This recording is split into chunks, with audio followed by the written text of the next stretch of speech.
Good morning and happy Friday. Happy Friday, first grade. I am here for today's lesson, social studies, and today we're going to be talking about the Old Faithful Geyser and Yellowstone National Park. So, our virtual field trip today is, of course, to Yellowstone National Park, but I thought I would start out this lesson with one of my favorite books. The setting is in winter, but it made me think about it because I've been reading a lot about the national parks, waiting on them to come up, to open back up. And during this pandemic, something interesting that has been happening is that there are now 4 times more bears than there were when there were lots of visitors to the park. So the pandemic is affecting all kind of things, but right now the animals are having a field day and they're having a good time, and one of the most important animals that are in our national forests and in our national parks are bears. So I don't know if any of you guys remember I told you about a story when I was a little girl. I went on a trip to Yellowstone National Park and I was so excited. So that park is actually stretched across 3 different states, and those states are Idaho, Wyoming, and Montana. Wyoming, Idaho, and Montana. And it is home to the famous Old Faithful Geyser. And a geyser is a kind of like a hot spring, and it's under pressure underground. And what happens is once so much pressure builds up, it skyrockets boiling hot water into the air. And so our first Old Faithful is its name, and that is the most famous geyser that we have here in the United States. And again, what made me think of that is because I started reading about the bears that were always up and kind of scary, but I'm going to tell you this story first and then I'm going to read the book.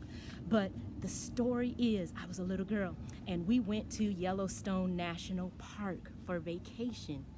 Now, all on the radio while we were riding up there. We drove there from Chicago in our van, and it was myself and my grandma and my granddad and my auntie. No, not Miss Calvert, a different auntie. But we went and we stayed in a log cabin inside the park, which is a big national forest, similar to the one kind of behind me, but way, way bigger and way more wild animals. So we went to sleep that night, and we had a cabin next to my grandparents' cabin, and it was connected by one door. And so one night we decided to stay up really, really late and tell really, really scary stories. And so we were telling these stories, my aunt and I, and we finally went to sleep. Well, we were under the covers with our flashlights, having a flashlight war and all that good stuff. And then next thing we know, we hear a lot of sounds outside of our cabin. Well, we were so scared, and so we ran back in the bed. We were trying to check it out, and we ran and put our heads under the covers. And next thing we know, we saw a shadow in the door of our cabin, because our cabin had a wood door, but it had a frosted glass window in the middle at the top. And so we were looking and we were looking, and next thing we know, guess what pops up? A bear.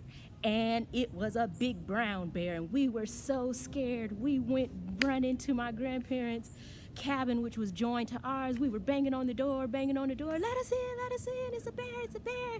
And then, but they did not believe us, because by the time they opened the door and let us in, and the bear was gone. But we heard on the news the next morning that a lot of campers spotted bears that day. So that was like a really cool thing. But that's what made me think of this and our virtual field trip to Yellowstone Park. But I hope you enjoyed this story. It's one of my favorites. It is about brown bears, and you can find these types of bears in national forests all around the country, especially in Yellowstone Park. And the book is called The Bear Snores On.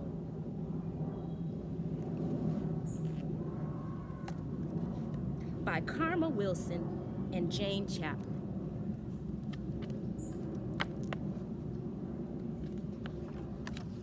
Bear Snores On. This is our title page.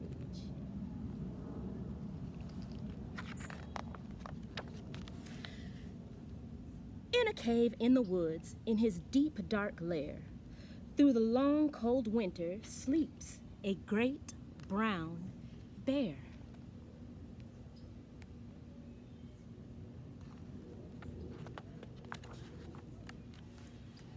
Cuddled in a heap, with his eyes shut tight, he sleeps through the day, he sleeps through the night. The cold winds howl and the night sounds growl, but the bear snores on.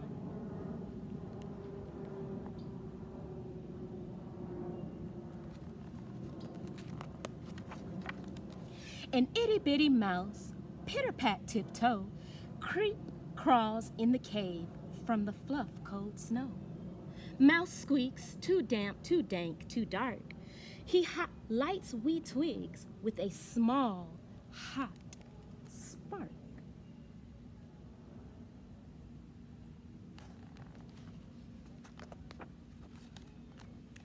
The coals pip-pop and the wind doesn't stop, but the bear snores on.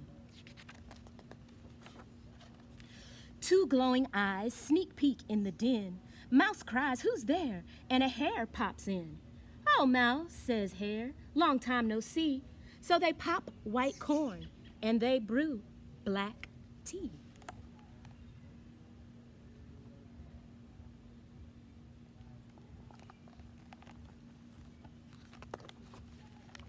Mouse sips wee slurps, Hare burps big burps, but the bear snores on.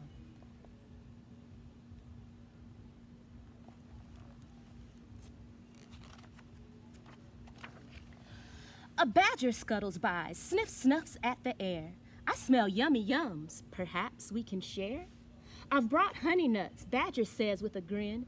"Let's divvy them up, cozy down, and dig in."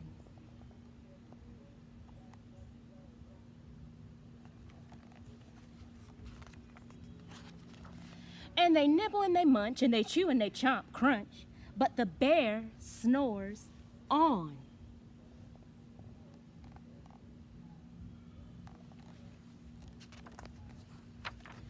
A gopher and a mole tunnel up through the floor. Then a wren and a raven flutter in through the door. Mole mutters, "What a night, what a storm," twitters wren, and everybody clutters in the great bear's den.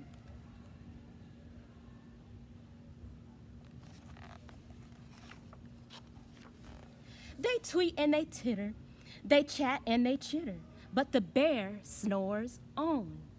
In a cave in the woods, a slumbering bear sleeps through the party in his very own lair.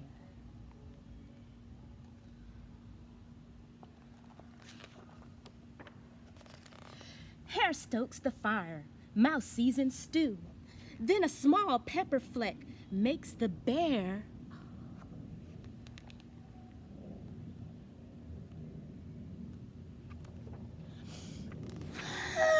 chew. He blows and he sneezes and the whole crowd freezes.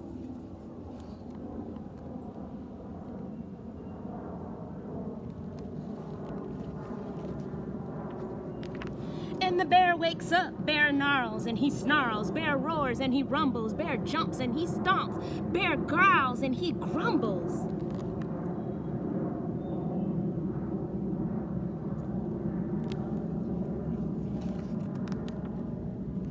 You've snuck in my lair and you've had all the fun, but me, I was sleeping, and I've had none.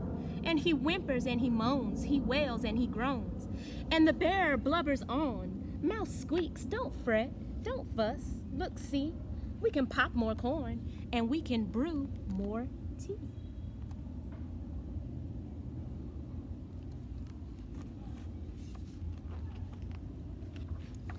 Bear gulps, bear gobbles, he sighs with delight. Then he spins all tales through the blustery night. When the sun peeks up on a crisp, clear dawn, bear can't sleep.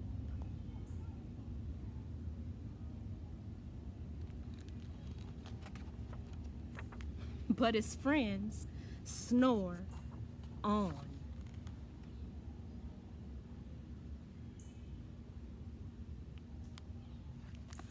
Well, I hope that you enjoyed that book and our sweet little mini lesson about Yellowstone National Park and the Old Faithful Geyser. But we're all excited because during our virtual field trip, we will get to make a prediction. So there's going to be a section if you click down on the link, and you will be able to not only see live video of the geyser, but you will also be able to make a prediction of how long it takes for the geyser to erupt and how many minutes between each eruption. So I hope you enjoyed that, and I hope you have fun hanging out in Yellowstone National Park. See you guys on Monday. Miss you, love you. Talk to you later.